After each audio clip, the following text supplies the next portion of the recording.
बिस्मिल्लाहिर्रहमानिर्रहीम। अस्सलाम वालेकुम friends, welcome to my YouTube channel meals with Javeria.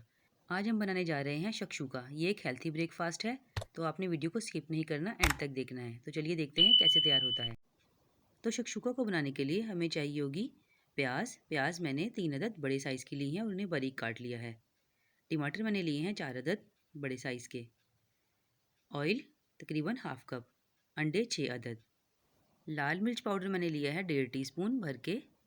नमक 1 टीस्पून। हल्दी 1 चुटकी। तो चलिए आपका कीमती वक्त ज़ाया किए बगैर चलते हैं अपनी रेसिपी की तरफ। तो सबसे पहले ही मैंने एक कढ़ाई ले ली है, गैस को ऑन कर दिया है। मैं इसमें ऑयल ऐड कर लूँगी। ऑयल इस रेसिपी में थोड़ा सा ज़्यादा यूज़ होता है। जैसे ही ऑयल गर्म होगा मैं इसमें ये प्याज ऐड कर दूँगी। प्याज मैंने बारीक काट ली है। अब हम इसे हल्का गुलाबी हो जाने तक फ्राई कर लेंगे।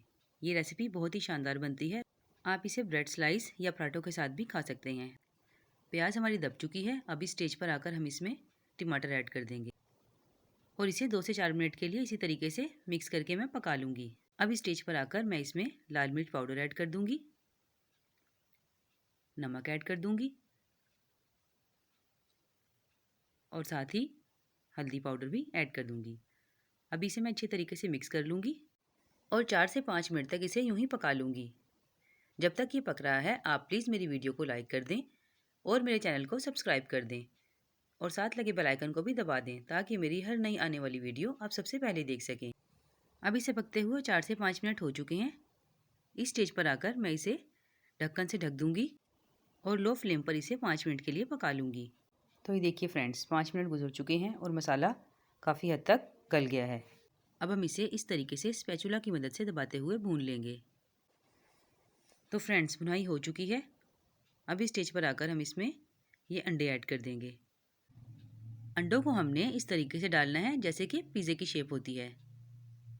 ये देखिए इस तरीके से। अब हम इसे लिड से कवर करके 15 मिनट के लिए धीमी आंच पर पकने के लिए छोड़ देंगे। तो ये देखिए फ्रेंड्स, 15 मिनट के बाद ये किस कदर अच्छे तरीके से पक चुके हैं और इसकी लाजवाब खुशबू उठ रही है। अब हम इसे छुरी की मदद से हल्के हाथ से इस तरीके से कट लगा लेंगे। ये बेसिकली एक नॉर्थ अफ्रीका की डिश है, मगर मिडल ईस्ट में ये बहुत ही ज़्यादा फेमस है और बहुत ही पसंद की जाती है। इसके अलावा ये तुर्की और अफ़गानिस्तान में भी बहुत शौक से खाई जाती है, मगर इसका मेन ओरिजिन अफ्रीका ही है। अब हम इसे इस तरीके से घी निकाल कर डिश आउट कर लेंगे। तो ये देखिए फ्रेंड्स, हमारी रेसिपी की फ़ाइनल लुक। उम्मीद करती हूँ कि मेरी ये रेसिपी आपको बहुत पसंद आई होगी। अगर पसंद आई है तो प्लीज़ मुझे कमेंट में ज़रूर बताइएगा। आज के लिए बस इतना ही। अपना बहुत ख्याल रखिएगा, दुआओं में याद रखिएगा। अल्लाह हाफ़िज़।